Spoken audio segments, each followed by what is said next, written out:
So it's funny because like people like to say this as an argument against XRP and XDC. They're like, well, how come all these companies and stuff in the blockchain and distributed ledger technology space, why are they so focused on building out this infrastructure and innovating in this space when banks could just create their own token? And it's not that easy, because if they wanted to, they would have already. Like JP Morgan made a platform called the Quorum platform, and this is where XDC comes from. And Quorum got sold to Consensus, so now it's owned by Consensus. But you don't see that many people working with Quorum anyway right now, like other than JP Morgan, Microsoft, but you see more of the same everywhere else across the board. So Microsoft is also working with Bitcoin. They're implementing Bitcoin for transactions. Same thing with PayPal. That's what they're doing. You see Microsoft also working here. With Ethereum. So they're utilizing Ethereum for something, right? Because Microsoft is just a big company. They're also working with the Hyperledger Fabric. So this is just a framework that they're also implementing. But SAP, which is a quant partner, is also working with all these other blockchain technologies. So it's not like you got to find one and stick to it. Like there's obviously many different options, but they're going to gravitate towards the one that actually solves the most problems, the one that is the most efficient, most scalable, future proof, the one that is the cheapest to transact with, and the one that's the most secure, whatever that means, and transparent. So that's what they're going to gravitate towards. So they're going to choose at the end of the day whichever one is the best. So it's not like they're just going to use all these other ones. They're going to use the ones that actually are doing something, that are the ones that are here to stay for sure. And to be honest, I really don't know much about multi-chain and ant-chain, but if they're being utilized by SAP and Alibaba and stuff, then must be good. So there's no competition here. So it's not like just because BlackRock is working with Exani doesn't mean that like Exani is like better than Corda, or just because Bank of America and you see it here on the Corda platform doesn't mean that it's better than these other ones that don't have Bank of America. It's just not how it works, guys. Corda is just open source like that with these companies. One example is like of them not creating their own platforms and just gravitating to the one that works and it's the easiest to use is MonetaGo, because MonetaGo actually started out as a proof of concept project essentially that was live with them in 2018, was live with Hyperledger, and then it actually switched over to utilizing R3 Corda's enterprise solution. So that's because of scalability problems and stuff like that. But they moved over. Lucky for Hyperledger, MonetaGo is still a supporting member of the Hyperledger Fabric, because that alone isn't a reason for them to back out completely, right? They're still a part of that, like community. But MonetaGo is huge, guys. They're working with Swift. You guys have already seen how they joined the ITFA, which Andrzej Kasterman is a board member and chair fintech committee at this, International Trade and Forfeiting Association, and this is dealing with trade markets and stuff. Andrzej Kasterman is also the advisor of Tradeteq and XDC. So Tradeteq, guys, is also on top of that working with XINFIN in tokenizing trade assets. So these are NFTs basically that will allow institutional investors to be able to own these off-chain assets through the use of NFTs. So this is what's going to happen. They're also working with accelerated payments as the asset originator. So trade finance assets were repackaged into NFTs using the XDC Network's blockchain technology. Institutional investors can buy and sell these tokens, which represent the value of an off-chain asset. This gives token holders legal entitlement to an asset or package of assets. And it just talks about how this collaboration between XINFIN, Tradeteq, and accelerated payments will complete the chain from investor right through to the recipient of funding with complete transparency, accountability, and liquidity. That's what the founder and CEO of Accelerated Payments said. Also, here's the article to support MonetaGo switching its fraud mitigation blockchain from Fabric to Corda. So they went from the HLF to the Corda Enterprise. And this is not a bad thing, because like I showed you guys, MonetaGo is still here as a supporting member of the Hyperledger Fabric, so they didn't completely back out. They're still featured here as a logo, and like you guys can see it here. Like both of them are on the MonetaGo official website. So not that many things have changed really, because they're not competing. It's not like Hyperledger is competing with Corda, because Hyperledger also has Corda as a member. So you know what I mean. So this is just to create more innovation, guys, in the blockchain and distributed ledger technology space. It's really what it is. There's no competition. It's just interoperability, them coming together, working together. So yeah, like I was saying earlier, banks won't need to create their own token or their own platform. You can sort of say that JP Morgan did that with JPM coin, but they kind of ditched the project and their platform by selling it to Consensus. And now Consensus is utilizing Quorum to scale Ethereum to make it competitive to Corda and Hyperledger, which already work, which are already here to stay. And going forward, I think, in my opinion, Corda and Hyperledger are going to be the main platforms, guys, that companies are going to choose to build on top of.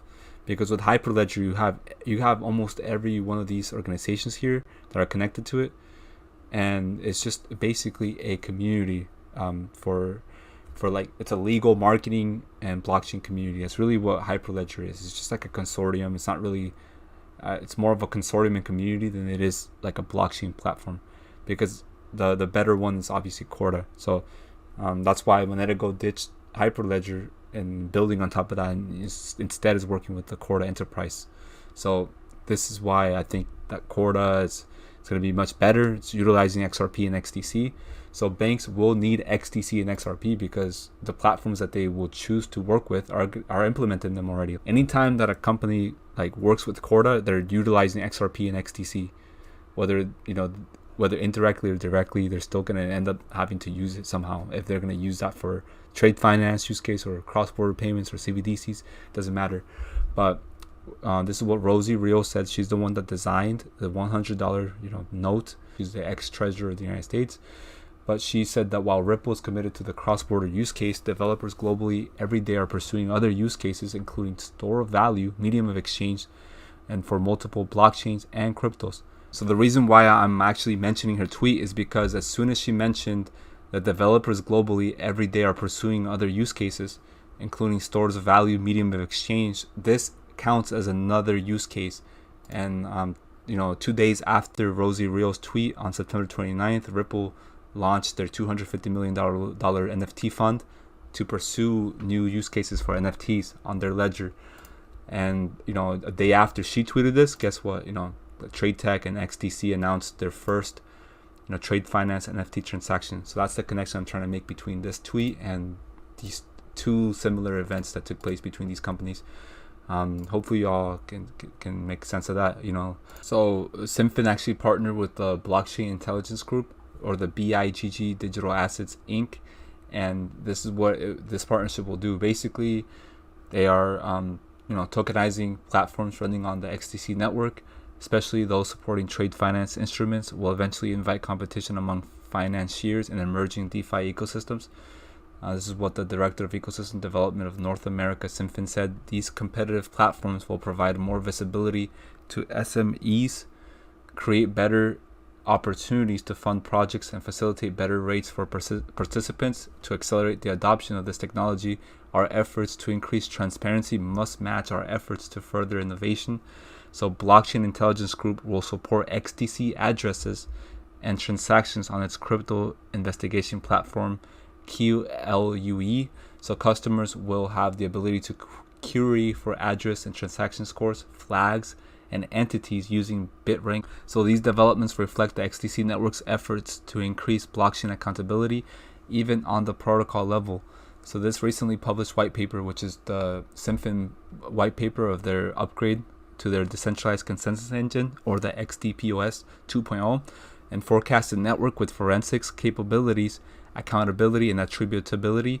The upgrade would create the ability to identify malicious actors with cryptographic integrity directly from blockchain records. The Blockchain Intelligence Group also said that the collaboration arrives on the back of the XDC Network's listing as a member of the Trade Finance Distribution Initiative, or the TFDI. The TFDI is a consortium of trade originators, credit insurers, and institutional funders on a mission to boost automation and transparency in trade asset and risk distribution. The XDC Network is the first blockchain solution to join the consortium. This consortium is a part of the ITFA, which obviously Andrew Casterman is the board member of this. And you have Santander Asset Management and other major banks on here, as well as central banks like the Commonwealth Bank of Australia, for example. You got Texel Group. You also have Swift being a partner of this. So this is just to bring more accountability and also transparency to the trade flows and markets, guys. This is literally what that's about. But September 23rd, 2021, Wadzpay partners with XINFIN for blockchain payments, including buy now, pay later. And September 28th, 2021, which is 2 days ago now, Mastercard taps into BNPL market with latest offering. So Wadzpay happens to be partnered with Mastercard. Check this out. Wadzpay partners with XINFIN for blockchain payments. Wadzpay and XINFIN will develop several blockchain-based consumer payment products such as merchant payments, transaction settlements, buy now, pay later, and remittance products. So this is more adoption, guys, taking place with the XDC network. So I'm gonna let you guys know that the TFD initiative just served as confirmation for us XDC holders. We already knew this was one of the chosen ones, but that whole it being added to the ITFA and everything just made us more bullish recently, because also Andrew Casterman has been very openly bullish about this on Twitter. There's just many reasons now that we believe the XDC is still the chosen one. It's going to be one of the main cryptos that will redefine the global trade market. And if this was to take even 10% of the global trade market, which is $1.8 trillion, this will literally have a 1000x effect on the price. So if we do the math right now, we're talking about this current circulating supply. If we just round up to 13 billion, we take 1.8 trillion. Let me get that right here. Divided by 13 billion, tokens that are circulating for XDC, because we're rounding up. You got $138 per token. If this was to just take 10% of that, global trade market, now imagine 100% or even half or 25%, it would just be so much higher. And this is without, a lot of staking involved. Like, hopefully in the future, a lot of people will be incentivized to stake, especially the people that will be able to afford the master nodes, which it costs a lot to be able to have one of those. So it's going to be mostly accredited investors and also institutional investors that will be able to do that. But yeah, there's just been more transactions that have taken place on this network than with Cardano. With Cardano, there's 14 million. XDC has 192 million. So there's more of a 10x difference in terms of transactions. And that alone makes me very bullish on XDC. It just leads me to believe that it's ready for global adoption. Like, it's going to be able to handle that sort of demand and everything. But hope you all enjoyed this video, man. That's going to be everything for today. And if you guys did, definitely leave a like and comment on it. This will help out the YouTube algorithm and pushing this video out there to more people. Let's start a conversation in the comments about crypto, about digital assets. And subscribe to my channel if you're new. I'll be talking about HBAR, Quant, and LCX next, so be on the lookout for that. Love y'all. I'll see you guys later. I'm out.